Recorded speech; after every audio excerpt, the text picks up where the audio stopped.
A man is facing an animal cruelty charge after numerous cats and dogs were seized from a home in Milo earlier this week.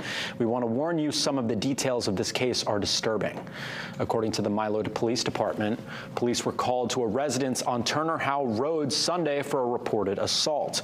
Police say 41-year-old Calvin Therio claimed his girlfriend assaulted him. While authorities were at the property, they found 12 cats and 8 dogs in very poor condition. According to police, the conditions of the trailer where the animals were being housed in were deplorable. Upon further investigation, numerous dead cats and dogs in individual packages were found in a freezer in the trailer's dining room. Another dead dog was found in a cooler in a shed on the property as well.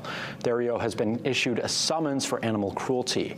He was also charged with making a false report in connection with the reported assault.